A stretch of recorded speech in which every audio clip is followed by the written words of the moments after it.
تسليما كثيرا أما بعد فالحمدلillah, puji dan syukur selalu kita panjatkan kehadirat Allah Jalla wa'ala yang telah berfirman, wa in ta'uddu ni'matallahi la tuhsuha innal insana lazalumun kaffar. Dan kalaulah kalian menghitung-hitung akan nikmat Allah atas kalian, la tuhsuha, niscaya kalian tidak akan mampu menghitungnya. Innal insana lazalumun kaffar, sesungguhnya manusia itu pelaku kezaliman dan kekufuran. Al-Imam Ibn Al-Qayyim rahimahullahu ta'ala di dalam kitabnya Ijtima'ul Juyush mengatakan, an-ni'matu ni'matan, ni'matun muqayyadatun wa ni'matun mutlaqah. Nikmat yang Allah berikan kepada manusia itu ada dua macam, ada dua bentuknya. Yang pertama nikmatun muqayyadah, nikmat yang terbatas, sebatas di dunia. Dan yang kedua adalah nikmatun mutlaqah, nikmat yang sempurna, ya nikmat di dunia dan nikmat di akhirat. Adapun nikmat yang terbatas, kata Imam Ibnu Qayyim, adalah nikmat dunia. Diberikan pasangan hidup, anak dan harta oleh Allah Jalla wa'ala. Fahiya yashtariku fiha al-mu'min wal-kafir was-salih wal-fasiq. Nikmat dunia itu akan Allah berikan kepada hambanya yang kafir, yang mukmin, yang saleh, dan bahkan kepada hambanya yang fasik sekalipun. Maka ia bukan tanda cinta Allah kepada seorang hambanya. Adapun nikmat yang kedua yaitu nikmat mutlaqah, yaitu nikmat Islam dan nikmat as-sunnah.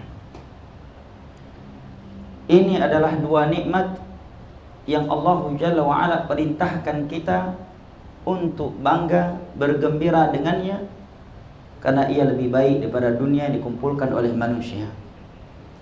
Allah Jalla wa'ala berfirman di dalam surat Yunus, qul bifadlillahi wa birahmatihi fabidzalika falyafrahu huwa khairum mimma yajma'un. Katakanlah, perintah dari Allah kepada Nabi kita untuk mengatakannya kepada umatnya secara umum dan para sahabatnya saat itu secara khusus. Katakanlah, dengan fadlullah dan rahmatnya hendaknya mereka gembira, bangga.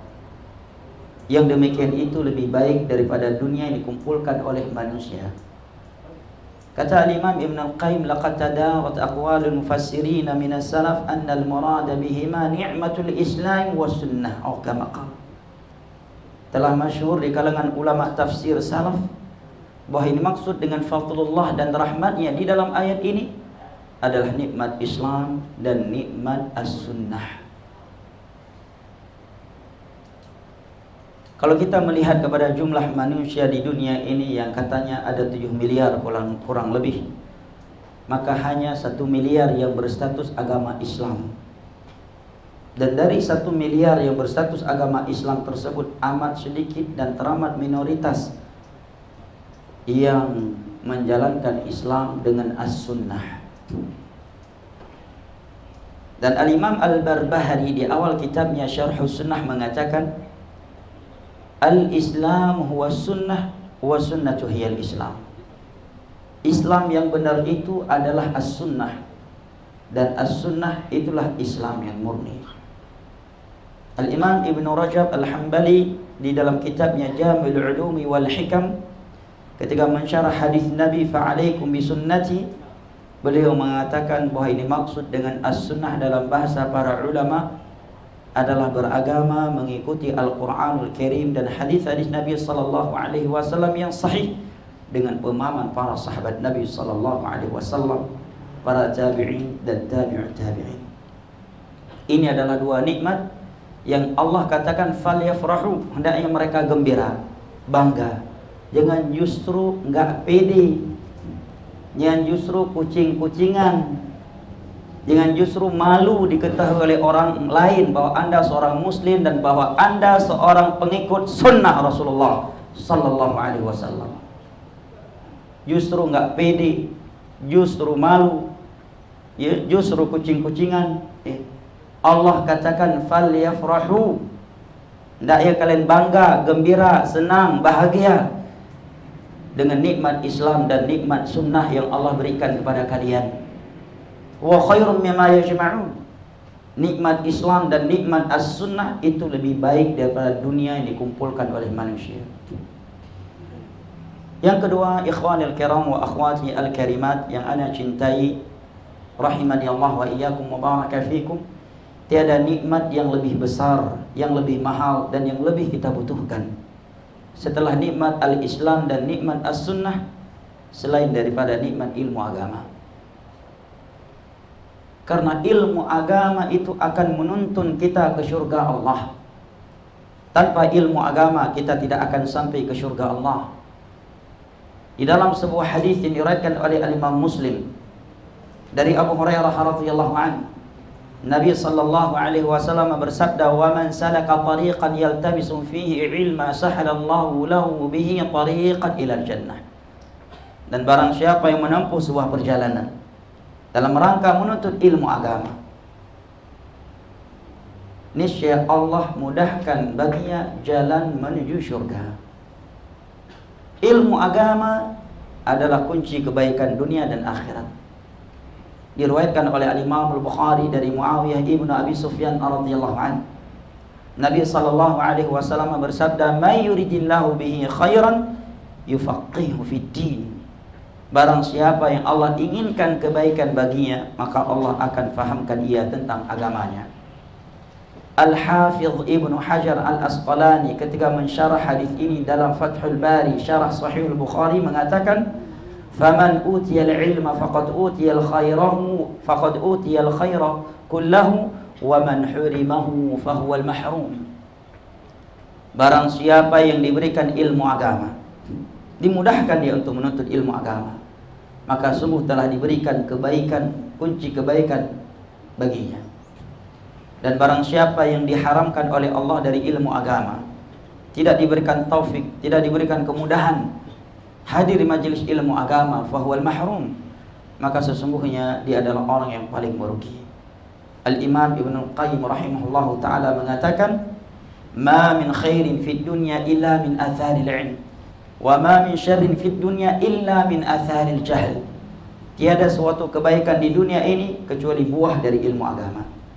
Dan tiada suatu kejelekan di permukaan bumi ini kecuali sebabnya adalah kebodohan.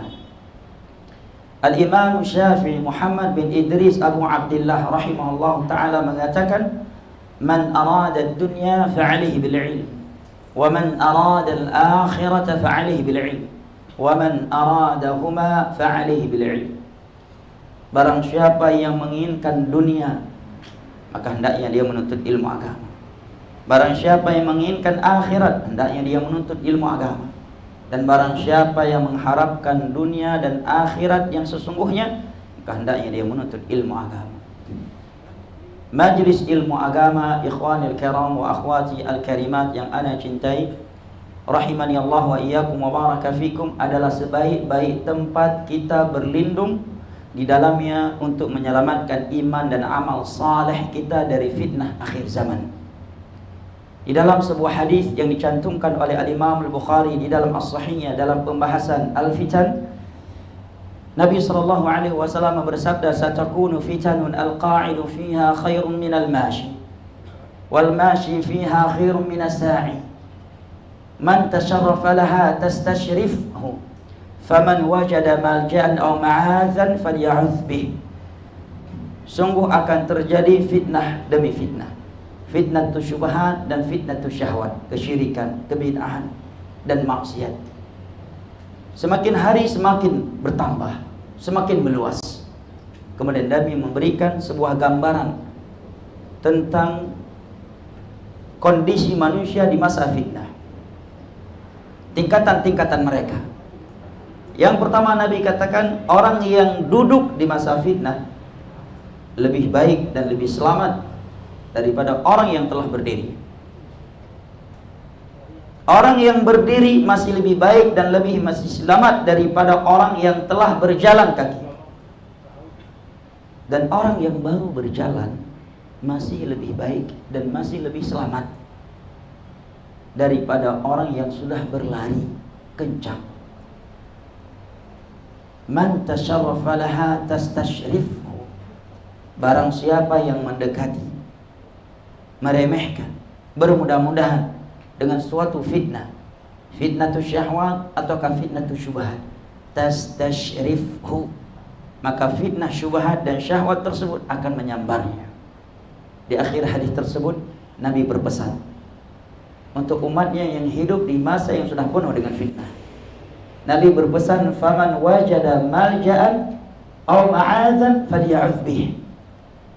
Barang siapa yang mendapatkan suatu tempat, di situ dia dapat melindungi iman dan amal salehnya dari fitnah akhir zaman, hendaknya dia berlindung di tempat tersebut. Dan kata para ulama, majelis ilmu agama adalah tempat terbaiknya. Dan majelis ilmu agama jamaah yang dimuliakan Allah juga sebaik-baik tempat untuk kita menenteramkan jiwa kita dan anggota keluarga kita dari kepenatan yang kita rasakan karena dunia. Majelis ilmu agama adalah sebaik-baik tempat refreshing. Majelis ilmu agama adalah sebaik-baik tempat kita menenangkan jiwa kita. Di dalam sebuah hadis yang diriwayatkan oleh Imam Muslim dari Abu Hurairah radhiyallahu anhu, Nabi sallallahu alaihi wasallam bersabda, "Wa majtama'a qaumun fi baitin min buyutillahi yatluna kitaballahi yatadarasunahu fima bainahum illa nazalat 'alaihimus sakinah wa ghasyiyatuhumur rahmah wa hafathumul malaika wa dzakarahumullahu fi man 'indah." Dan tidaklah ada suatu kaum yang berkumpul di rumah Allah, mengkaji agama Allah sesama mereka, kecuali akan turun sakinah ilahi untuk mereka yang tidak bisa dibeli dengan dunia beserta isinya. Dan itu kita rasakan. Tidaklah kita hadir ke majelis ilmu agama dengan hati yang ikhlas, yang bersih dari berbagai penyakitnya, melainkan kita merasakan ketenangan ilahi yang begitu tentram. Walaupun ketika sebelum berangkat kita memiliki banyak permasalahan rumah tangga, permasalahan di kantor, dan kesedihan yang sedang melanda kita, begitu hadir di majelis ilmu agama, sakinah ilahi turun seakan-akan ente ponakannya Raja Salman, padahal utang di mana-mana. Ketenangan jiwa di majelis ilmu agama. Bahkan saking sakinah ilahiynya sebagian orang di majelis ilmu agama, kajian baru berlangsung 10 menit, kepalanya sudah menunduk ke bawah, menunjukkan dia telah menempatkan sakinah ilahi bukan pada tempatnya. Nah, wa ghasyiyatuhumur rahmah, Allah curahkan rahmatnya untuk mereka. Wa hafathumul malaikah, malaikat-malaikat Allah datang meliputi mereka. Subhanallah. Majelis ilmu agama, majelis yang malaikat datang meliputi mereka, bukan sekedar duduk, tetapi lebih dari itu, meliputi mereka. Sekarang kita lihat di luar sana, betapa banyak orang rela mengeluarkan uang, pergi dari suatu tempat ke tempat yang jauh hanya untuk bisa selfie dengan artis. Ada nggak manusia yang seperti itu? Banyak. Hanya untuk bisa selfie dengan artis, hanya untuk bisa ngopi bareng dengan pejabat hebat, pengusaha-pengusaha hebat. Majelis ilmu agama, hafathumul malaika, malaikat yang datang ke mereka, bukan mereka yang menjumpai malaikat. Malaikat yang datang menjumpai mereka, hafathumul malaika, dan meliputi mereka. Subhanallah. Dan tidak harus mengeluarkan uang ratusan juta untuk bisa duduk bareng dan diliputi oleh malaikat Allah. Modalnya keikhlasan, kesabaran, dan ada bensin di dalam motor untuk ngegas ke majelis. Hanya ini modalnya, untuk bisa duduk bareng dan diliputi oleh malaikat-malaikat Allah.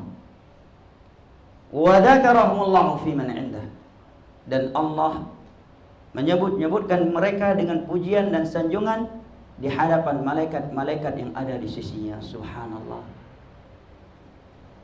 kita nih yang berlumuran dosa nih, semua kita, saya dan Anda semua, kita ini yang berlumuran dosa, kalau mau hadir di majelis ilmu agama, nama kita disebut-sebut oleh Sang Pencipta, dan yang mendengarnya malaikat Jibril, Israfil, Mikail, dan malaikat-malaikat yang ada di sini. Sebab hadir di majelis ilmu agama, nama ente disebut-sebut oleh Allah dengan pujian dan sanjungan di hadapan malaikat-malaikat makhluk yang tidak punya maksiat satupun kepada Allah.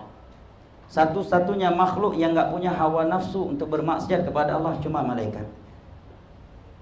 Nama ente disebut-sebut oleh Allah dengan pujian dan sanjungan karena sedang hadir di majelis ilmu agama. Tapi masih banyak juga orang yang malas hadir di majelis ilmu agama. Di waktu yang sama, tidak sedikit dari manusia rela mengeluarkan uang ratusan juta agar namanya disebut-sebut di dalam media-media hebat, media-media besar. Dia rela mengeluarkan uang yang begitu besar agar namanya disebut-sebut. Nah, orang yang hadir di majelis ilmu agama, namanya bukan sekedar bukan disebut oleh raja nomor 1 di dunia, bukan pula oleh media terbesar di dunia, tetapi yang menyebutkan namanya dengan pujian dan sanjungan adalah Sang Pencipta, Rabbul Alamin. Di hadapan siapa? Bukan di hadapan manusia, di hadapan makhluk yang tidak punya maksiat sebutir debu pun kepada Allah, yaitu para malaikatnya, Jibril, Mikail, dan Israfil. Maka kita bersyukur kepada Allah Jalla wa'ala atas kemudahan ini. Yang berikutnya, sebagai muqaddimah, saya mengucapkan syukran jazila kepada teman-teman semua, dan terkhusus teman-teman MBI, kepada pembina MBI Al-Ustaz Subhan Bawazir yang sedang umrah. Tadi saya telepon ya, di sana masih pagi ya, mungkin beliau sedang di masjid atau belum bangun. Dan Al-Ustaz Abdurrahman Dani atau ustaz-ustaz lainnya, serta kawan-kawan sekalian yang telah memberikan kesempatan untuk saya mengisi kajian berceramah pada kesempatan kali ini. Mudah-mudahan kita termasuk dari orang-orang yang saling cinta mencintai karena Allah, saling bertemu dan saling mengunjungi sesama kita karena Allah Jalla wa'ala. Karena sungguh kita bertemu saat ini bukan karena ada keterkaitan nasab di antara kita. Saya orang Aceh, antum bukan orang Aceh. Partai kita juga nggak satu partai. Bukan juga karena satu organisasi. Tetapi kita bertemu dan berkumpul saat ini di rumah Allah yang mulia ini karena undang-undang dasar kita yang satu lagi sama, yaitu radhina billahi rabba wa bil islami dina wa bi Muhammadin sallallahu alaihi wasallam nabiyyan wa rasula. Karena undang-undang dasar yang satu ini, saat ini kita bertemu dan berkumpul di rumah Allah yang mulia ini, di masjid ini. Ini masjid kan? Nah, salah sebut pula, pada bentuknya beda. Karena undang-undang dasar ini kita bertemu dan berkumpul saat ini. Mudah-mudahan kita termasuk dari orang-orang yang Allah kecualikan di dalam firman-Nya yang tertera di dalam surat Az-Zukhruf, di mana Allah Jalla wa'ala berfirman, al-akhillau yawma idzin ba'dhum li ba'dhin aduwwun illal muttaqin.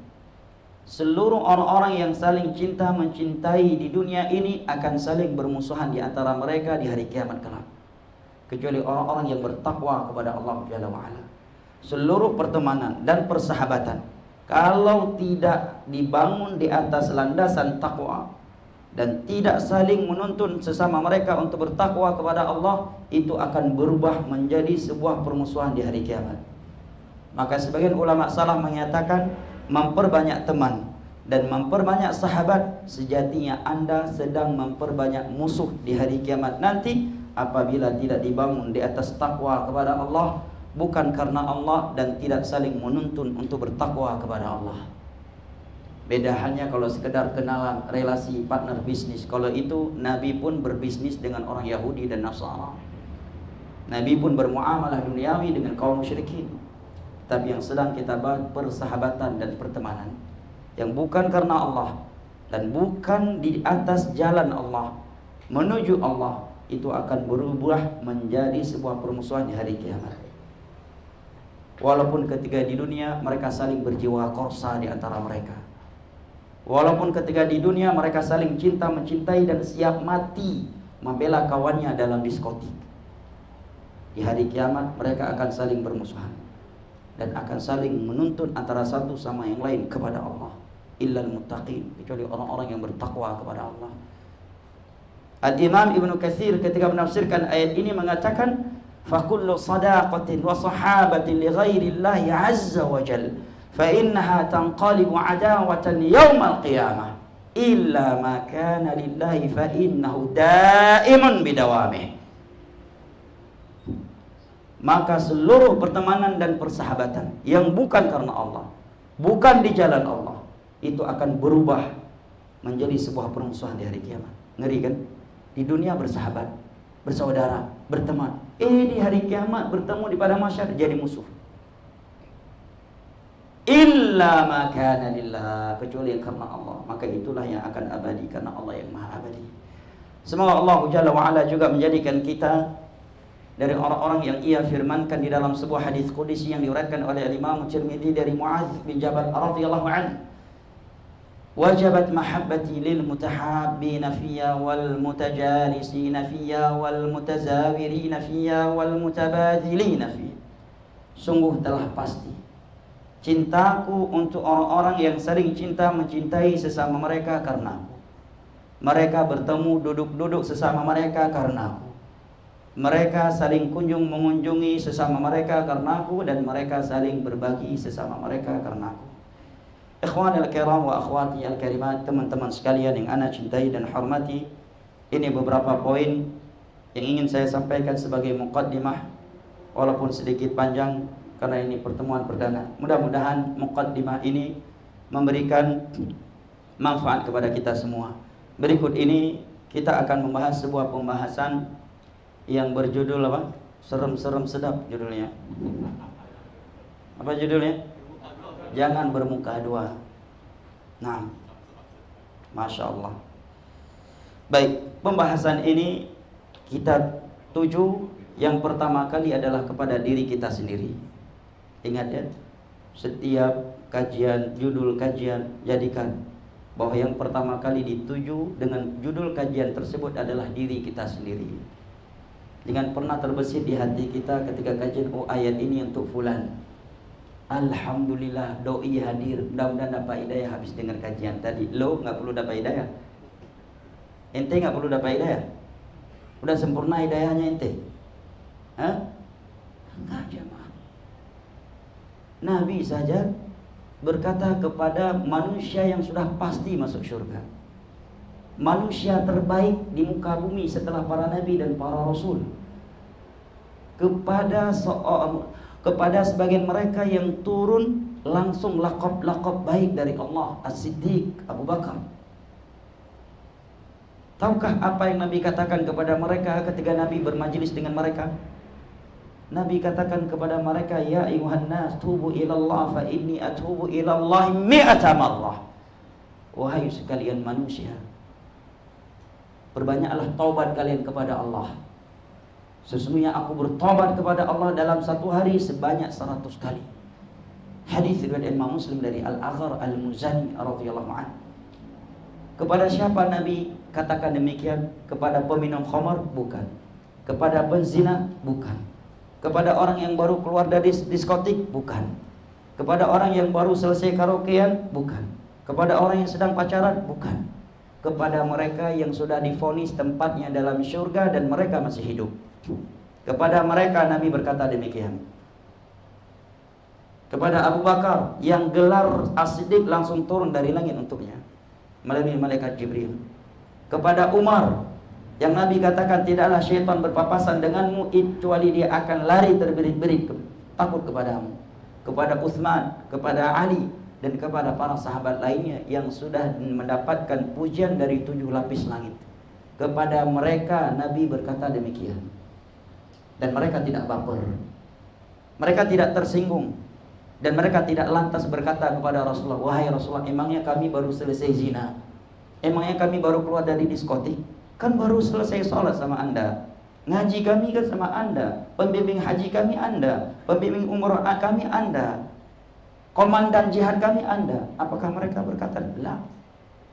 Semua mereka menjawab, semua mereka menerimanya. Karena mereka semua paham akan hadis Nabi, kulli bani Adam khata' wa khairul khata'ina tawwabun. Seluruh anak Adam itu berlumuran dosa. Semua kita berlumuran dosa. Wa kulli bani wa khairul khata'ina tawwabun. Dan sebaik-baik anak Adam yang banyak dosanya adalah yang banyak taubatnya. Maka judul-judul yang seperti ini kita utarakan kepada diri kita masing-masing.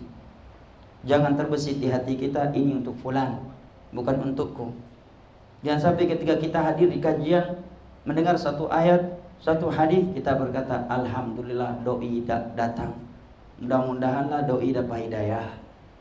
Mudah-mudahan doi dengar tuh, dengar. Bahkan sebagian orang nyindir, nah lu, dengar kan tadi kan? Makanya lu, ya, tobat lu. Lah ya ikhwan, utarakan kepada diri kita masing-masing. Utarakan kepada diri kita masing-masing. Abu Bakar ketika melihat seekor burung yang sedang mematok dedaunan di atas sebuah pohon, di atas satu tangkai suatu batang pohon. Apa kata Abu Bakar? Sungguh indah engkau, sungguh bahagia dirimu wahai burung. Engkau mati kemudian selesai, tidak dihisab. Makan, buang kotoran, mati tidak hisab. Dan sungguh celakanya diriku. Makan, minum, mati, dihisab, terancam dengan azab atau dengan nikmat. Itu yang Abu Bakar katakan kepada diri beliau sendiri.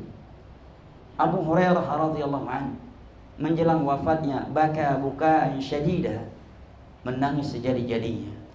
Ketika ditanya oleh murid-muridnya, "Wa ma yubkika ya Abu Hurairah?" Apa yang membuat engkau menangis seperti ini? Siapa Abu Hurairah jamaah? Alumni Darul Hadis sekedar itu? Doktor hadis, doktor akidah, alumni Mekah, alumni Madinah, sekedar itu? La. Sahabat yang paling banyak mewariskan hadis Nabi untuk umat ini. Sahabat Nabi yang paling berjasa untuk umat ini dari sisi periwayatan hadis. Kalau kita membuka seluruh kitab hadis yang ada di muka bumi, rata-rata hadis Nabi datang dari beliau. Ketika ditanya, kenapa Anda menangis seperti ini wahai Abu Hurairah? Anda sahabat Nabi, Anda sudah sangat banyak meriwayatkan hadis Nabi, Anda sholat di belakang Nabi, jihad bareng Nabi, hidup bareng Nabi, kawan Anda Abu Bakar, Umar, Utsman, Ali. Apa jawaban beliau jemaah? Qillatuz zadi wa tulut tariq. Yang membuat aku menangis seperti ini karena sedikitnya bekal amal saleh yang aku miliki, sedangkan perjalanan setelah kematian masih amat panjang dan mengerikan. Itu jawaban Abu Hurairah. Lah kita terkadang baru 10, 15 tahun ngaji, baru sekedar jadi DKM, baru sekedar jadi IO kajian, baru dipanggil ustaz, ya. Itu pun terkadang dipanggil bukan ustaz tapi tat, udah merasa aman dari neraka Allah. Ini Abu Hurairah. Maka judul yang seperti ini jamaah, jangan terbesit di hati kita, ini untuk orang lain, ini untuk diri kita sendiri. Yang pertama kali untuk saya sendiri, pertama kali. Dan untuk antum dan antuna sekalian yang ana cintai karena Allah Jalla wa Ala. Ikhwanil kiram wa akhwati al-karimat rahimani Allah wa iyyakum wa baraka fikum. Pembahasan di atas, kalau kita merujuk kepada pembahasan yang dibahas oleh para ulama, itu masuk ke dalam pembahasan yang bernama an-namimah, bermuka dua. Ya, bermuka dua. Itu kalau kita bahas secara ilmiah, merujuk kepada pembahasan ulama, dalam pembahasan ini itu masuk ke dalam kategori pembahasan an-namimah, mengadu domba. Itu arti namimah. Sifat namimah bukan sifat seorang mukmin. Itu sifat Yahudi, Nasara, kaum musyrikin. Sifatnya orang-orang kafir. Dan kita dilarang bermain mengikuti orang-orang yang punya sifat namimah. Kalau sudah ketahuan sebagian orang punya kebiasaan namimah, tandai. Dan jangan di mapping. Karena bahaya orang yang suka ngadu domba, mengakibatkan dua pasangan suami istri bercerai. Pimpinan dengan bawahannya bertengkar. Orang yang saling cinta mencintai dalam persahabatan jadi saling musuh bermusuhan. Ustaz dengan ustaz saling bermusuhan gara-gara pelaku namimah. Dan itu terjadi di zaman yang Nabi sampai hari kiamat, itu akan terus terjadi.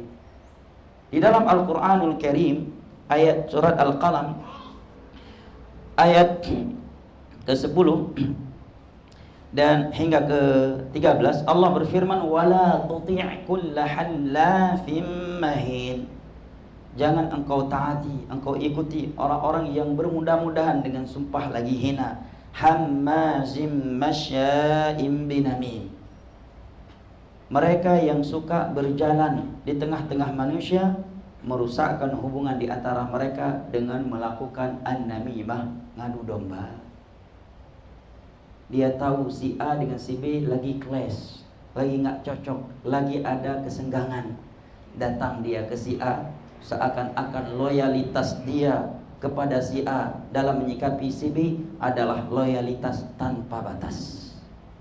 Begitu datang ke si B juga demikian, memperlihatkan loyalitas dirinya untuk si B dalam menyikapi si A adalah loyalitas tanpa batas. Sehingga ketika dia ke si A berapi-rapi terhadap si B gara-gara dia. Dan ketika dia datang ke si B berapi-rapi terhadap si A karena dia. Ini sifatnya Yahudi, bukan sifat seorang mukmin. Ini sifat orang kafir, kata Allah dalam surat Al-Qalam ayat ke-10 hingga ke-13. Sifat orang kafir itu, bukan sifat seorang mukmin. Orang mukmin mensucikan dirinya dari sifat yang kotor seperti itu. Ya. Maka orang-orang yang melakukan kontra intelijen dengan mengadu domba ormas ini dengan ormas itu, masyarakat dengan pemerintah, satu kelompok dan kelompok yang lainnya terancam dengan neraka Allah kalau mereka nggak taubat. Karena ada sebagian manusia memang tugasnya mengadu domba, itu tugasnya. Dia digaji, dia diberikan tunjangan, tugasnya adalah mengadu domba. Di dunia mungkin dia bisa selamat, tapi dia nggak akan mampu selamat dari malaikat maut. Dia nggak akan tahan, nggak mampu menahan azab Allah di alam barzah dan hari kiamat kelak. Dosa namimah, dosa yang menjijikkan jemaah. Dan ini dosa yang sangat berbahaya.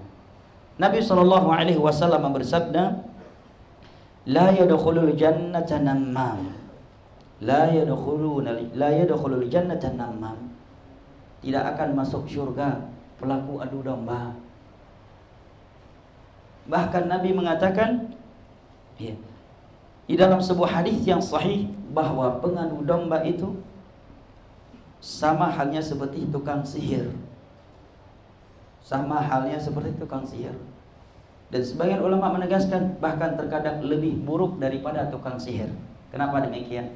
Karena terkadang tukang sihir untuk memisahkan antara dua pasangan suami istri, dia butuh waktu sekian hari, sekian bulan, dan butuh melakukan ini dan melakukan itu. Sedangkan si pengadu domba hanya butuh 1 menit.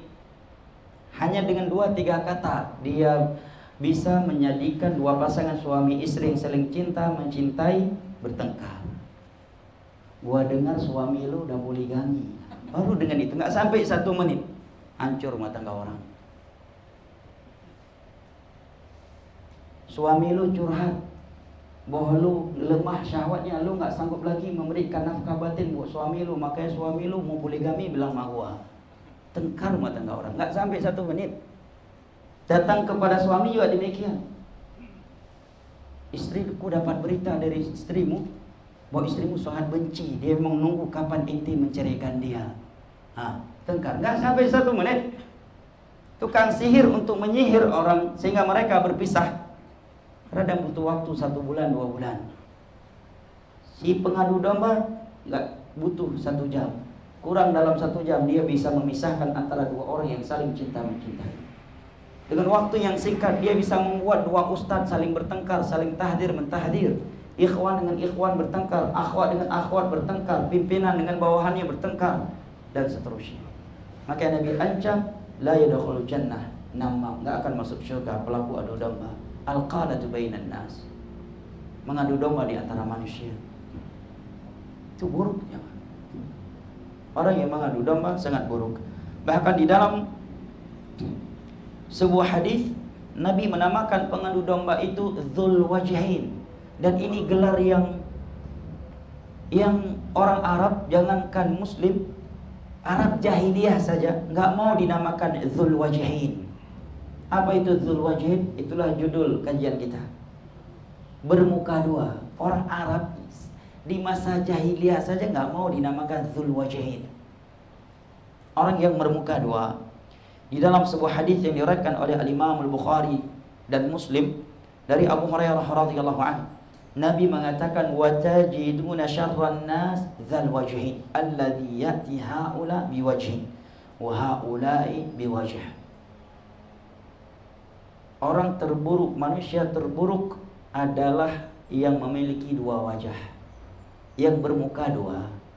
Apa maksudnya? Ya'ti ila haula'i biwajhin wa haula'i biwajh. Datang ke sini dengan satu muka, datang ke satu lagi dengan muka yang lain. Datang ke si A, mengompori si A terhadap si B yang sedang bertengkar dengannya. Datang ke si B, ngomporin si B untuk benci dan marah kepada si A. Ini kerjaan Dzul Wajhain, orang yang bermuka dua. Orang yang bermuka dua, namam. Dan itu sangat buruk jamaah, menyebabkan orang bermusuhan. Bahkan di dalam Islam jamaah dimuliakan Allah, apabila kita melihat ada dua orang bertengkar, kita diperbolehkan berdusta demi memperbaiki persaudaraan di antara mereka. Itu dalam Islam. Pentingnya persaudaraan dan persahabatan. Dalam hadis yang diriwayatkan oleh Imam Muslim dari Ummu Salamah radhiyallahu anha, beliau mengatakan, lam akun asma' Rasulullah sallallahu alaihi wasallam yurakhisu fi syai'in min al-kadhib illa fi thalath.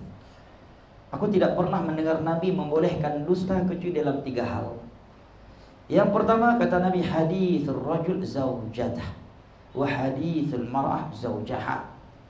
Yang pertama, dalam obrolan antara dua pasangan suami istri, ucapan seorang suami kepada istri atau seorang istri kepada suaminya demi menciptakan sakinah, mawaddah dan rahmat. Misalkan seorang istri berkata kepada istrinya, "Dik, sayangku, my love, selama aku hidup di dunia ini belum pernah kedua mataku melihat wanita yang lebih cantik daripadamu."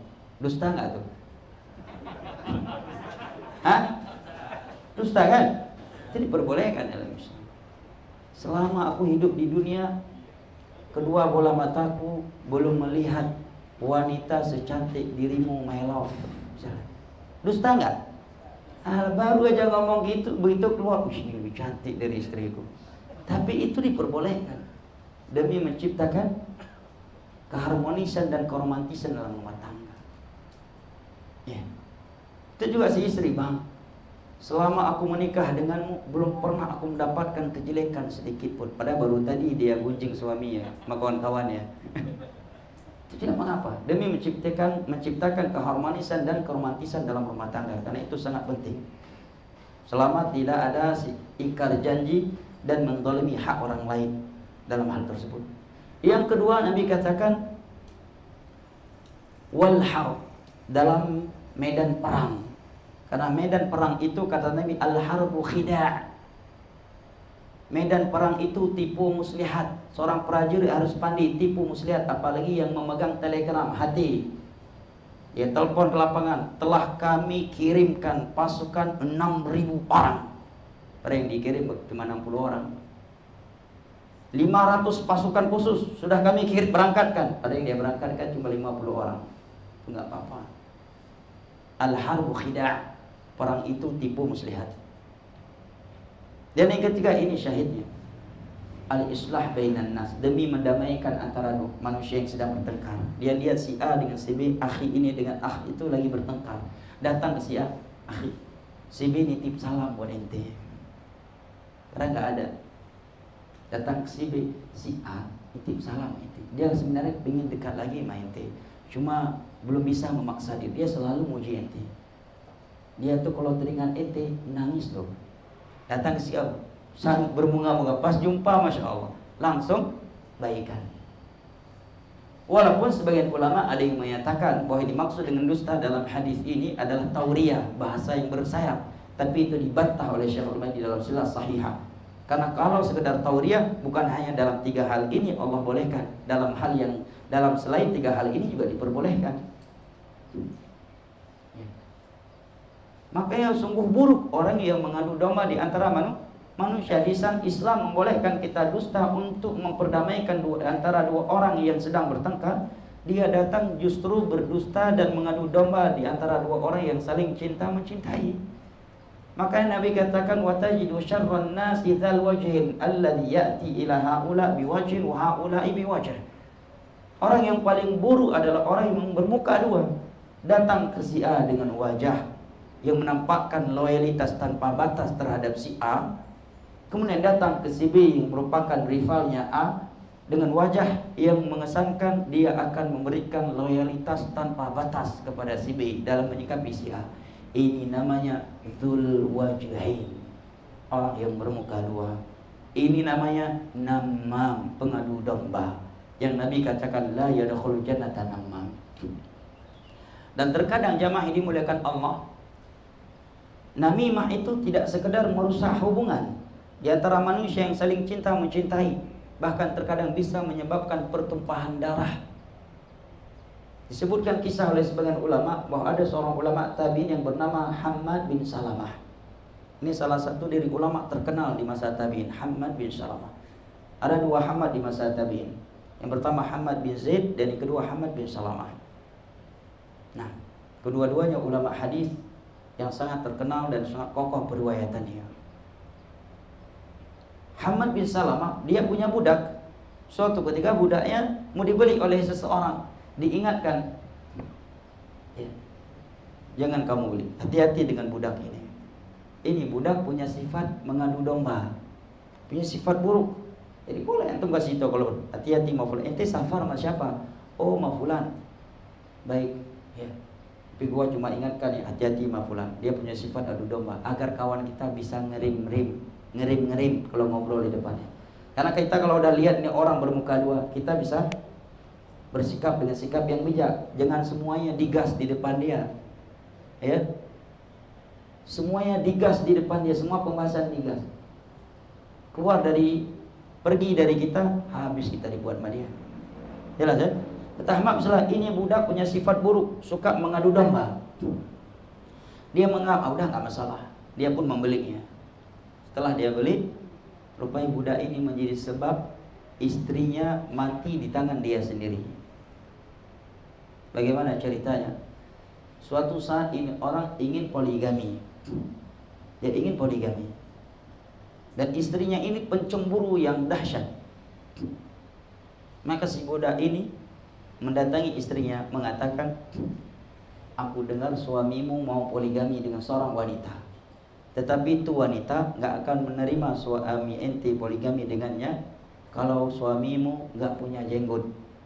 Karena orang Arab kan jenggot itu kejantanan, ya, kecuali bagi orang Korea Selatan, ya. Baik, ya. Maka dia memberikan bisikan kepada istrinya, makanya nanti malam kalau pas suamimu sedang tidur, kamu cukur rambutnya, kamu cukur jenggotnya dengan pisau kecil yang tajam, sehingga di pagi harinya dia bangun udah nggak punya jenggot, bakal batal tuh poligami. Setelah itu dia datang ke suaminya, istrimu udah tahu loh kamu mau poligami, dan dia sudah menyiapkan sebuah pisau yang tajam. Nanti malam kalau kamu sedang tidur, dia akan menyembelih kamu. Marah.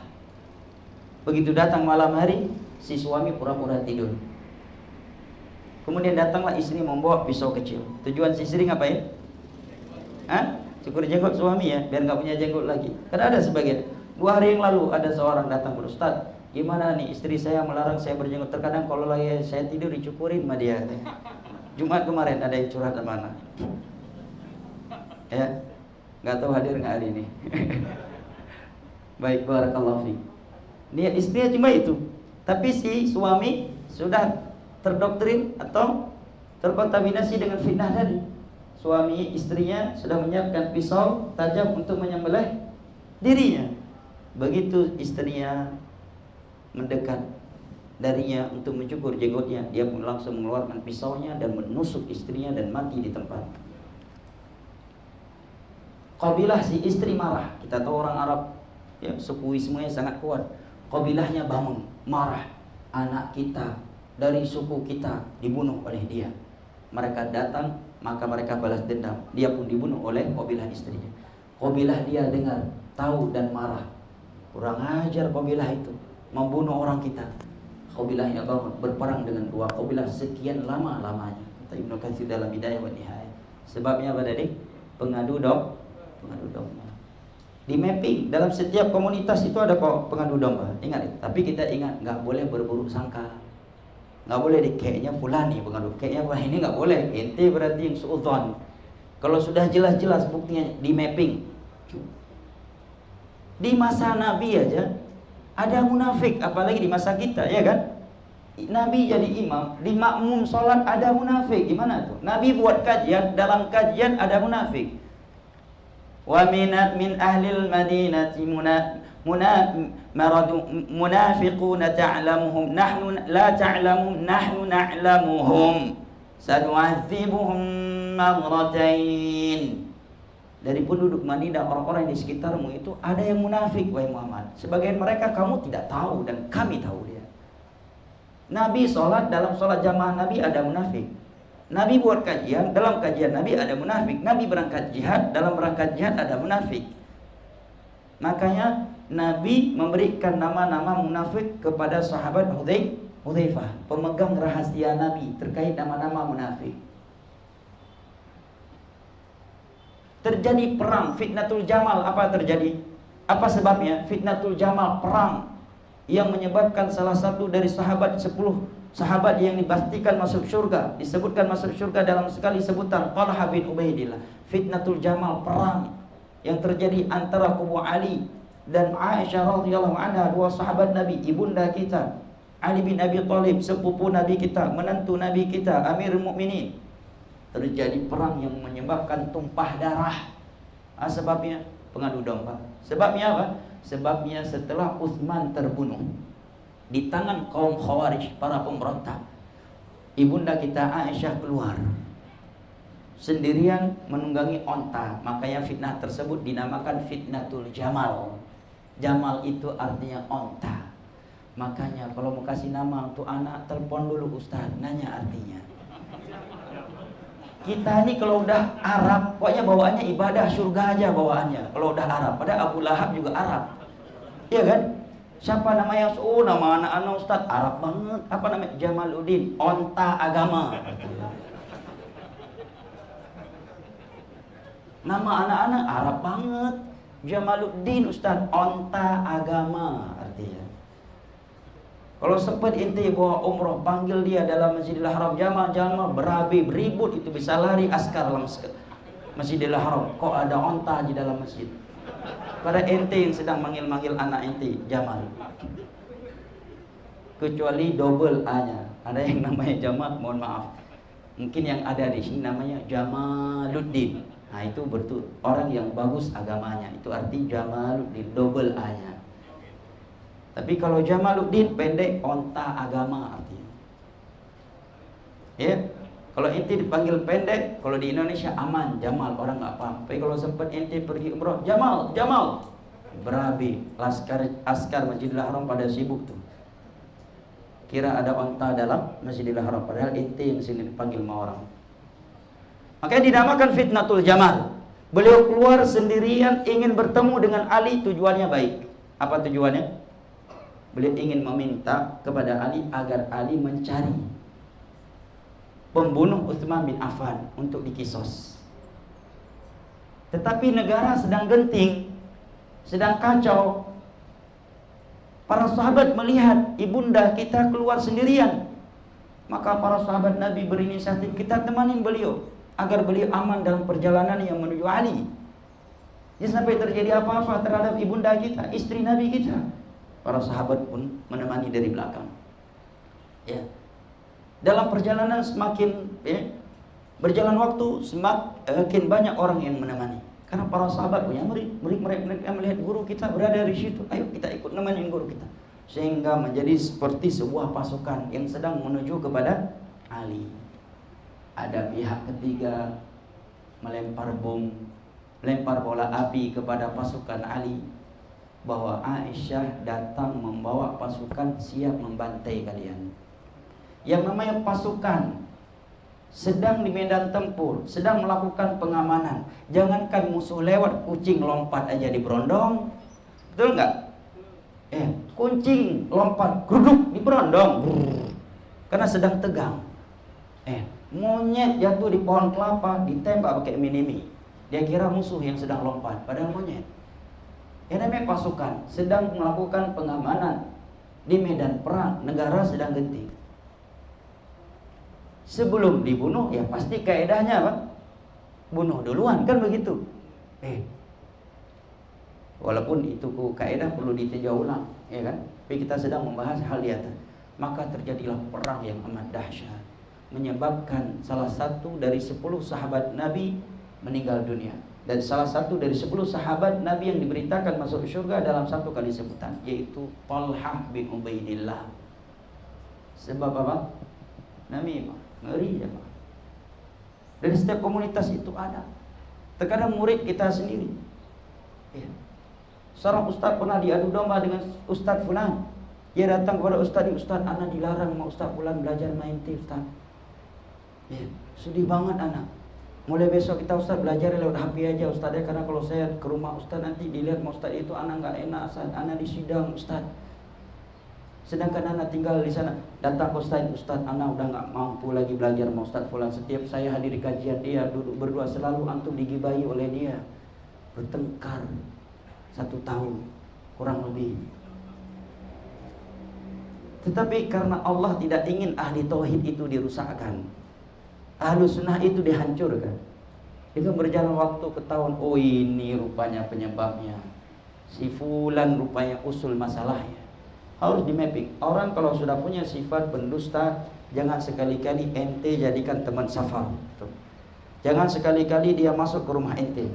Yang sekali-kali dia punya komunikasi dengan anak, istri dan orang-orang terdekat ente, akan rusak hubungan ente gara-gara dia. Mapping orang yang seperti ini. Pengadu domba, dzul wajhain, orang yang bermuka dua, la yadkhulul jannata namam, tidak akan masuk surga orang yang punya sifat mengadu domba. Wallahu a'lam bishawab. Kiranya ini yang dapat saya sampaikan. Lebih dan kurangnya saya mohon maaf. Semoga antum semua dimudahkan untuk ngegas ke Aceh menuntut ilmu atau berdakwah. Nah, kemana balik terakhir? Ngegas Sumatera? Medan ya? Berikutnya ke Aceh insyaAllah ya. Anak tunggu di Medan. Tapi anak naik mobil ya. Baik, barakallahu fikum. Ada hal yang mau disampaikan? Silakan.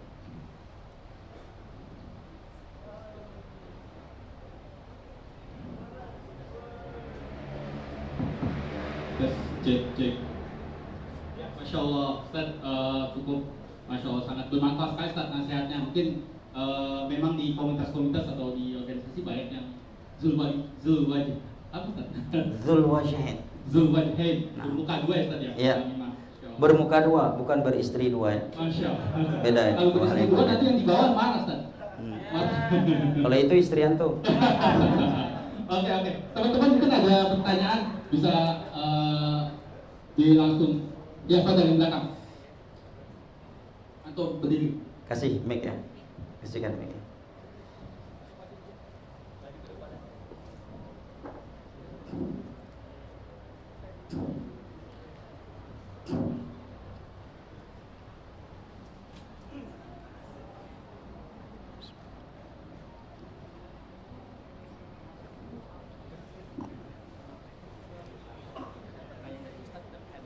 Hah? Oh begitu, baik. Bismillahirrahmanirrahim. Assalamualaikum warahmatullahi wabarakatuh. Waalaikumsalam warahmatullahi wabarakatuh. Ustaz, untuk yang bermuka dua ini jatuhnya itu bisa munafik nggak sih Ustaz? Gitu. Masya Allah. Ya, jadi kan apa namanya selama ini yang saya pahami bermuka dua itu kan munafik dalam bidang agama. Jadi pas masuk ke kajian ini agak kaget gitu, oh yang dibahas ternyata bukan munafik di dalam agama, ternyata malah munafik dalam adu domba gitu ya. Nah, kalau yang misalnya kalau di depan itu kelihatan ibadahnya rajin banget gitu, tapi kalau misalnya itu enggak gitu, itu maksudnya bermuka dua juga, nama juga atau bagaimana? Masya Allah. Terima kasih. Wassalamualaikum Baik, warahmatullahi wabarakatuh. Masya Allah, pertanyaan sangat bagus. Pakai tadi sebelum kita bahas permasalahan, kita katakan bahwa ini adalah pembahasan yang masuk ke dalam kategori namimah, bermuka dua. Yang baru selesai kita bahas adalah bermuka dua yang sifatnya namimah di antara manusia. Dan itu juga sebuah kemunafikan. Yang namanya kemunafikan ya dalam agama. Tidak ada kemunafikan di luar agama. Kemunafikan itu sendiri bahasa agama. Jelas ya? Kemunafikan itu sendiri adalah bahasa agama. Namimah, mengadu domba, bermuka dua, bagian dari kemunafikan. Karena nifaq itu ada dua. Yang pertama an-nifaqul akbar. An-nifaqul akbar, nifaq besar yang bisa membatalkan Islam dan membuat pelakunya kekal dalam neraka selama-lamanya, yaitu menyembunyikan kebencian terhadap Islam dan kaum muslimin di dalam hatinya, tetapi memperlihatkan dirinya sebagai seorang mukmin, sebagai seorang muslim. Ini namanya an-nifaqul akbar. Dan yang kedua adalah an-nifaqul asghar. Semua maksiat itu masuk ke dalam al-kufrul asghar, an-nifaqul asghar, masuk ke dalam kategori nifaq kecil. Maka ada hadis yang berbunyi thalathu man kunna fihi kana munafiqan khalisan nifaq. Ada tiga hal, barang siapa yang tiga hal tersebut ada pada dirinya, maka dia adalah munafik murni. Yang pertama, idza haddatsa kadzib. Apabila dia berbicara dia berdusta, dan pelaku adu domba rata-rata berdusta. Jelas? Yang kedua, wa idza tumina khan, apabila diberikan amanah dia berkhianat. Dan yang ketiga, wa idza wa'ada akhlaf, apabila dia berjanji maka dia menyelisihinya. Ya, tanpa konfirmasi, tanpa minta izin terlebih dahulu kepada orang yang dia janjikan. Maka jelas, adu domba bermuka dua bagian dari kemunafikan. Bahkan dia termasuk munafikan yang sangat berbahaya. Dia dosa besar. Namimah, ya, lebih besar dosa namimah daripada cukur jenggot, daripada merokok. Ya, daripada merokok. Dia dosa besar, namimah dosa besar, bukan dosa kecil. Dosa yang sangat besar. Nah, maka jelas dia bagian dari kemunafikan. Adapun yang maksud bermuka dua, maka yang dimaksud bermuka dua dalam hadis Nabi adalah pelaku adu domba di antara manusia. Adapun ketika dia dengan Allah di sendirian, dia bermaksiat di depan manusia, ya, dia memperlihatkan kesalehannya, itu masuk ke dalam kategori umum kemunafikan, riya, sum'ah, ya, atau kemunafikan dalam bab ibadah. Yang namanya bermuka dua, ya maksudnya adalah an-namimah. Maksudnya adalah mengadu domba di antara manusia. Wallahu taala a'lam bishawab. Pertanyaan sangat bagus. Sebelumnya, sini ada hadiah ya. Masya Allah. Hadiah berikut ini untuk yang mampu menjawab pertanyaan dari Ana dengan kriteria yang paling jauh ngegasnya ke sini. Siapa? Siapa yang merasa paling jauh ngegas ke sini? Dari mana ngegasnya? Dari Citalam. Cikarang. Berapa jauh? Bekasi. Ada yang lebih jauh dari Cikarang? Ada Karawang mungkin. Dari mana? Karawang. Ke sini karena kajian atau sambil mampir? Karena kajian. Mungkin hari, Masya Allah. Ada lagi jauh mungkin Tangerang sana. Baik. Tangerang sana. Ada yang lebih jauh? Hah? Bojonggede lebih jauh dari beliau? Hah? Hah? Jauhan Karawang. Ada yang lebih jauh dari beliau? Enggak ada. Sepakat ya, beliau paling jauh. Nanti hubungi Anda nanti ya. Pertanyaannya, akhi. Pertanyaannya. Belum. Kan tadi yang bisa menjawab pertanyaan dengan kriteria dia paling jauh ngegasnya, alias dua syarat. Kasih mic. Ya, kasihkan mic ke beliau. Ya. Pertanyaannya, akhi, barakallahu fiik.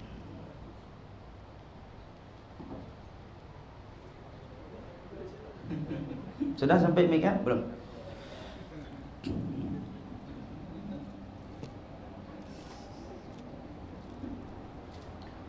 Apa sikap kita terhadap seorang yang punya kebiasaan atau sifat buruk, yaitu mengadu domba di antara manusia?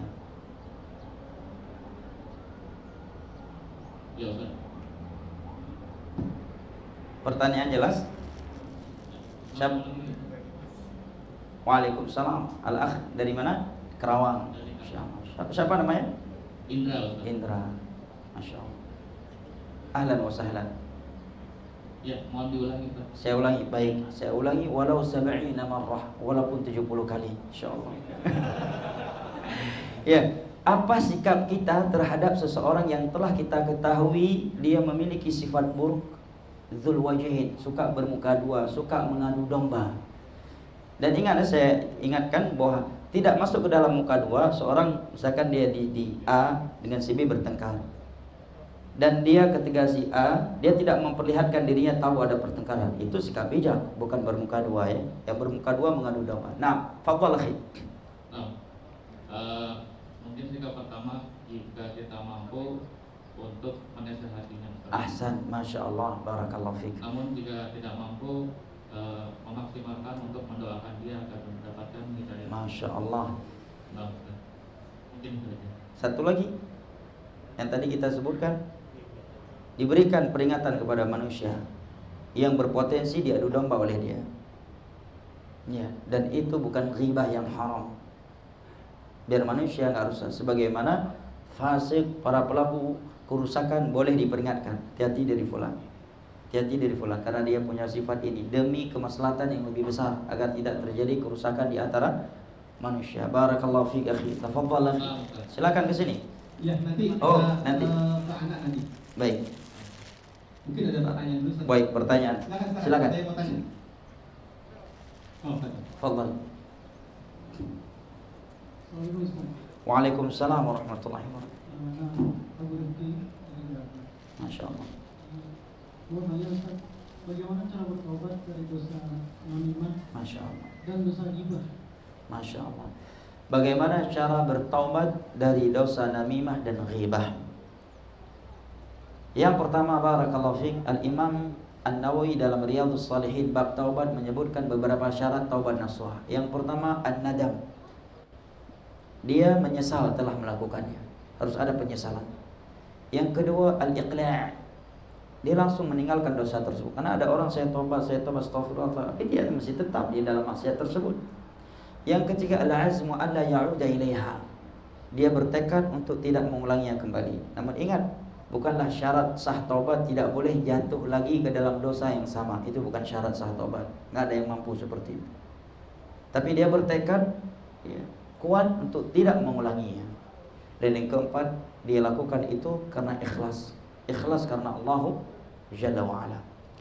Yang berikutnya, karena namimah dan ghibah berkaitan dengan hak anak Adam, maka dosa cara yang pertama, kalau ghibah, sebagian ulama ada yang masyarakat dia harus minta maaf kepada orang yang dia gibai, dan dia memuji orang yang telah dia gibai di tempat yang pernah dia gibai. Tapi sebagian ulama merinci, kalau sudah ketahuan dia minta maaf. Tapi kalau belum ketahuan, cukup dia memohon ampunan kepada Allah untuk saudaranya yang telah ia gibahi. Karena kalau belum ketahuan kemudian dia datang, bisa jadi menjadi sebab permusuhan. Karena orang kalau rupanya selama ini ente gibahin anak ya, akhirnya malah jadi ribut. Maka kata Syekh Utsaimin, dia perbanyakkan istighfar kepada Allah untuk saudara yang telah ia gibahi. An-namimah, dia harus melakukan hal yang berikutnya, memperbaiki kerusakan yang telah dia lakukan. Dia harus datang kepada si A dan maaf, sebenarnya selama ini ente bertengkar itu sebabnya aneh. Aneh yang tidak bisa menguasai diri aneh. Yang ana sampaikan selama itu sebenarnya nggak ada. Itu dusta dari saya bertobat kepada Allah. Tadi habis kajian saya tertampar-tampar dengan ayat dan hadis namimah. Saya mau bertobat kepada Allah. Dan semua taubat diterima oleh Allah. Jangankan dosa namimah, dosa menyekutukan Allah saja Allah terima kalau kita bertobat. Ya kan? Allah berfirman, "Innallaha ya ibadiyalladzina asrafu la taqnatu min rahmatillah." Innallaha yaghfiru dzunuba jami'a innahu huwal ghafurur rahim. Katakanlah wahai hamba-hambaku yang telah melampaui batas dalam berdosa, janganlah kalian pesimis dari rahmat Allah. Allah mengampuni seluruh dosa kalau kalian mau bertobat. Di dalam hadis qudsi Allah berfirman, ya bani Adam, law balaghat dzunubuka anada sama thumma astaghfartani ghafartu laka wala ubali. Wahai anak Adam, seandainya dosamu itu sudah sejauh mata memandang, kemudian engkau memohon ampunan kepadaku, aku akan ampuni dirimu. Jelas? Dia harus memperbaiki kerusakan yang telah dia lakukan, agar orang yang sudah bertengkar gara-gara dia menjadi tahu bahwa selama ini mereka bertengkar karena sefulan yang mengadu domba. Dan mereka sangat bahaya jemaah pengadu domba ini. Dan saya ingatkan kembali, di setiap lingkungan itu ada. Nah, makanya antum mapping, kalau ada orang yang punya sifat adu domba, dinasihati nggak bisa, antum juga udah doain ya. Paling tidak antum jangan dekat dengan dia. Anggota keluarga antum jangan dekat dengan dia. Jangan sampai hubungan kita dengan keluarga kita dan sahabat-sahabat kita menjadi rusak gara-gara dia. Nah, bahaya punya orang yang punya sifat seperti itu. Punya, ada di setiap lingkungan. Wallahu a'lam bishawab. Silakan, ada yang mau tanya lagi? Silakan. Sebelumnya saya duluan yang tanya ya. Silakan. Tolong sebutkan sebuah hadis dari hadis-hadis yang telah saya sebutkan dalam kajian. Satu aja saja. Satu aja. Masya Allah. Siapa riwayatnya, siapa nama sahabatnya dengan bahasa Arab. Hah? Silakan. Ada yang bisa? Silakan. Fadhal. Masya Allah. Ini dari spesial Ustaz. Tanpa melihat. Tanpa melihat. Atau lihat aja, pura-pura anda nggak tahu antum melihat. Fadhal akhi, barakallah. Mic-nya tolong di... Dari mana? Topang. Jauh ya? Sini dekat. Oh dekat. Masya Allah. Spesial nih. Jadi Spesial. spesial semuanya. Udah pernah ngegas ke Sumatera belum? Anda kebetulan orang Padang. Oh. Belum pernah ngegas ke Sumatera. Oh belum pernah ngegas ya? Iya. Terbang pernah. Ngembang pernah ya? Baik, fadhal.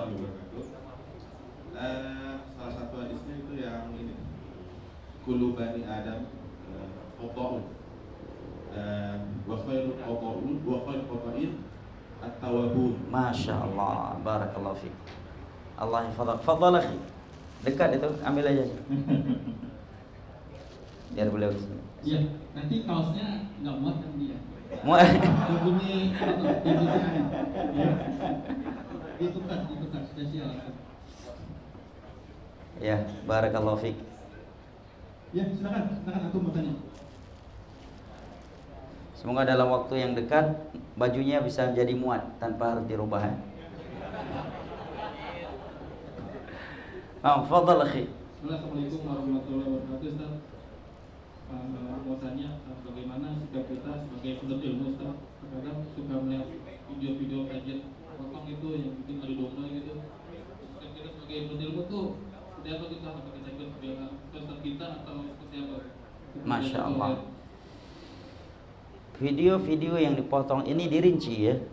Ada sebagian potongan video memang bagus untuk membantah syubhat-syubhat ahlul bid'ah ya, maka menyebarkannya itu bagian dari penyebaran ilmu yang dianjurkan. Kalau yang dimaksud dengan itu potongan-potongan video yang membantah syubhat-syubhat ahlul bid'ah ya, tentang kesyirikan, kebid'ahan dan yang lain-lainnya. Adapun jika yang dimaksud dengan potongan-potongan video tersebut adalah potongan-potongan video yang di dalamnya ada unsur adu domba di antara para dai sama-sama menyuruh kepada kebaikan, maka sikap kita mencari siapa pelakunya. Setelah itu diajak ngegas ke ustaz, suruh kasihkan nasihat. Ya, nasihati dia dan peringatkan orang tersebut. Ya. Yang kedua, ya, blokir akun tersebut. Ya, blokir. Ya, agar tidak banyak kebaikan yang melewati halaman kita. Halaman kita yang online adalah halaman terbagi menjadi dua kan, halaman offline dan halaman online. Blokir ya. Kemudian nasihat berikutnya para ulama katakan, an-nafs illam tashghalha bil haqq syagalatka bil batil.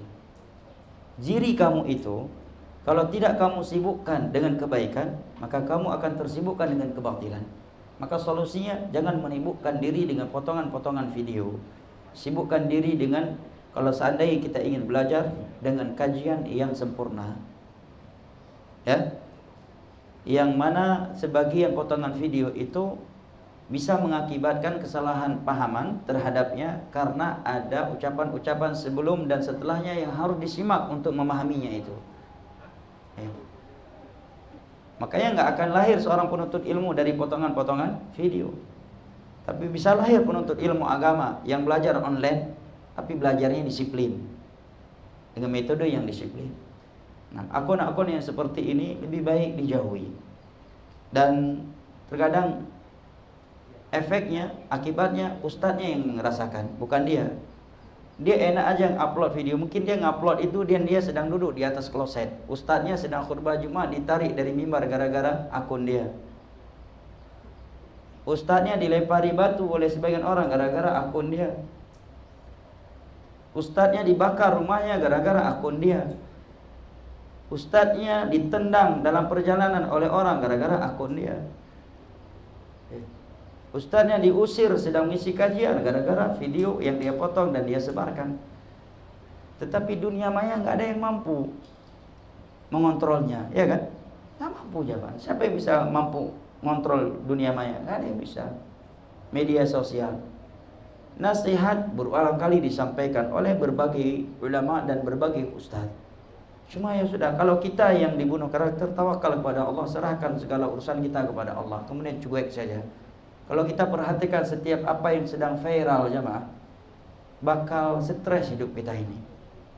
Lebih baik kita memikirkan bagaimana dan di mana seandainya aku mati saat ini. Udah, lebih gampang.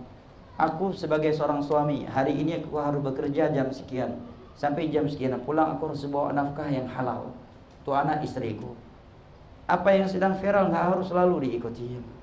Itu hanya membuat kita semakin gelisah, galau dan tersibukkan, kecuali hal-hal yang memang penting untuk kita berikan perhatian. Sekali lagi terkait potongan-potongan video yang dilakukan oleh sebagian orang, kepada kitanya yang melihatnya itu nasihat. Kepada si pelaku nasihatnya untuk bertakwa kepada Allah Jalla wa Ala. Tiada nasihat yang lebih indah daripada nasihat takwa kepada Allah Jalla wa Ala. Karena orang kalau nggak punya rasa takut, 1000 ayat dan hadis pun kita sampaikan nggak akan berubah.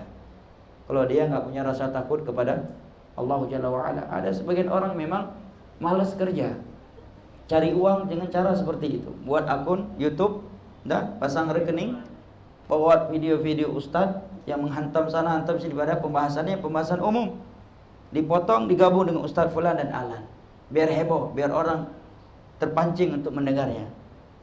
Ustadznya yang korban, dia yang dapat dolar. Kan enak banget hidupnya. Enak banget hidupnya. Di akhirat baru dia tahu rasa dosa jariah. Kalau dia mati, akunnya masih hidup, kan dosa jariah, ya kan? Akun dia masih hidup, dia udah mati. Ada sekian ustadz disiksa, diusir, dipersekusi dan ya, dizalimi gara-gara perbuatan dia. Dan dia sudah di alam kubur, dosanya masih tetap mengalir. Nih punya akun.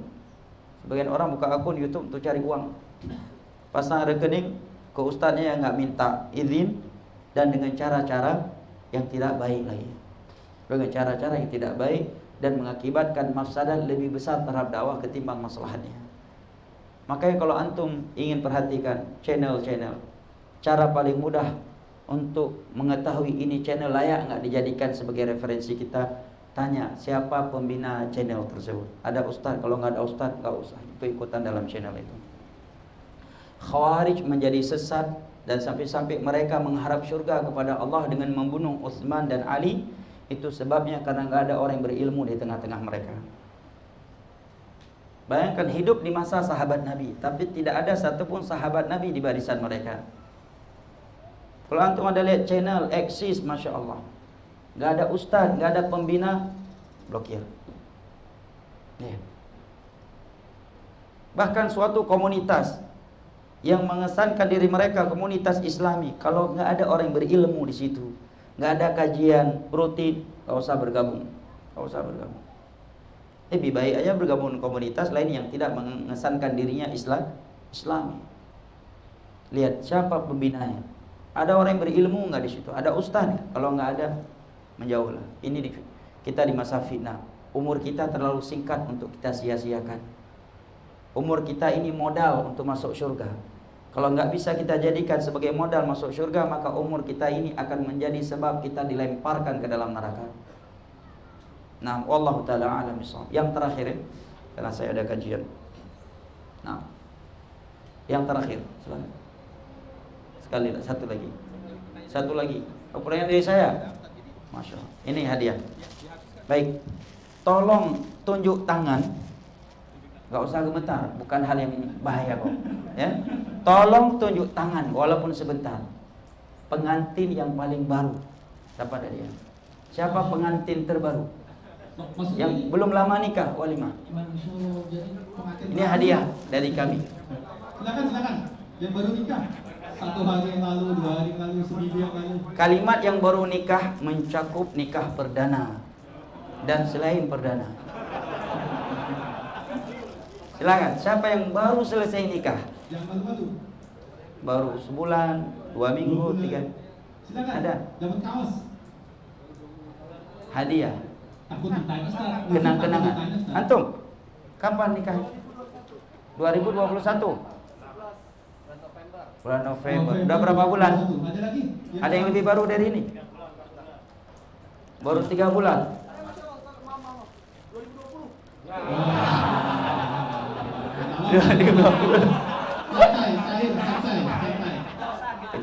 Ada yang lebih baru? Ada yang lebih baru dari beliau? Ya. Ada yang lebih baru dari beliau? Ada. Berarti beliau yang paling baru ya? Sepakat ya? Sepakat ya? Ada yang lebih baru? Enggak ada ya? Enggak ada, masya Allah. Barakallahu fiik. Dikasih pertanyaan, Ustaz. Pertanyaan lagi, baik. Fadhal. Ambil. Baik, barakallahu fiik. Ini untuk yang bisa menjawab pertanyaan.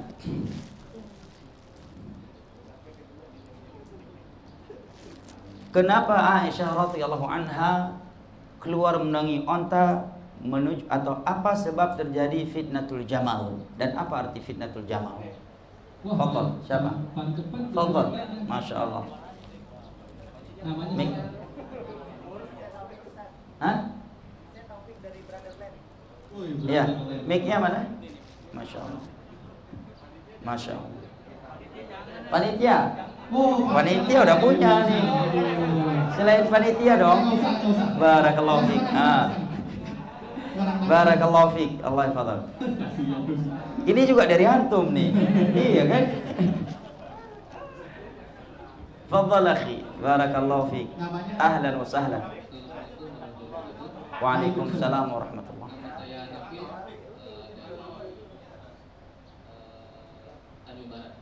Tanjung Barat. Berapa menit ke sini? 10 menit. Oh, dekat. Masya Allah. Ahlan wa sahlan. Fitnah jamal adalah fitnah kontak, artinya fitnah kontak. Tujuan Aisyah, kenapa dinamakan Jamal? Karena Aisyah keluar menggunakan kontak Ahsan.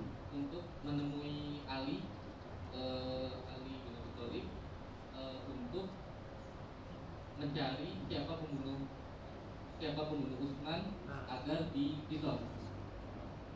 Seperti itu. Itu sebab terjadi perang Jamal? Ada lagi karena para sahabat melihat Ibunda Aisyah keluar menggunakan unta sendirian dan mengikutinya, sehingga seperti pasukan, lalu ada seorang yang mengadu domba. Ahsan. Berarti jawabannya sebab terjadi fitnatul jamal adalah adu domba. Apa itu fitnatul jamal? Seperti yang saudara sebutkan. Barakallahu fiik. Fadhal akhi. Ta'al.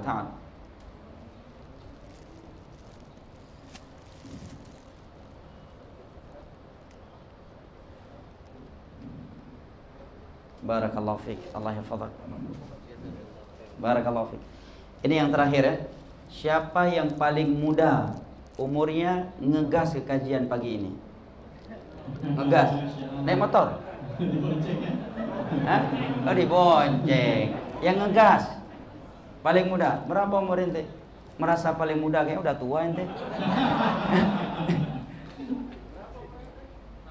Berapa umurnya? Hah? 20? Masya Allah, 20 masih muda ya? Ada yang lebih muda nggak dari 20? Ngegas, ngegas. Berapa umurnya? 18. Masya Allah. Perhatian tuh belum beruntung nih. Nih, kasihkan tuh beliau. Masya Allah. Ada yang lebih muda dari beliau? Jangan ada yang lebih muda lagi ngegas. Ada yang lebih muda? Nggak ada. Fadal, fadal.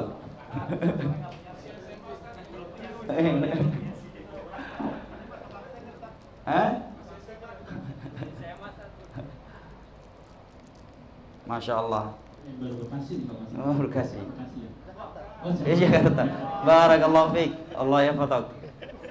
Baik, ana izin ya, jazakumullahu khairan. Semoga yang telah kita simak bermanfaat semuanya. Semoga Allah Jalla wa Ala kembali mempertemukan kita dengan kondisi iman dan amal saleh yang lebih sempurna, dan di dalam syurganya pada hari kiamat kala ma'an nabiyyin wasiddiqin wasyuhada'i wassalihin wa hasuna ulaika rafiqa. Amin ya rabbal alamin. Innahu waliyyu dzalika wal qadiru alaih. Wa sallallahu ala nabiyyina Muhammad wa ala alihi wa sahbihi wa sallam. Wa akhiru da'wana anil hamdulillahi rabbil alamin.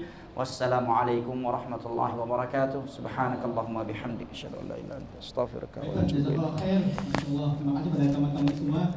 Luar biasa, Ustaz, ini penuh tempatnya, Ustaz. Silakan di belakang ada konsumsi bisa dicicipi dari kami dari MBI. Saya cukupkan sekian. Billahi taufiq wal hidayah. Assalamualaikum warahmatullahi wabarakatuh.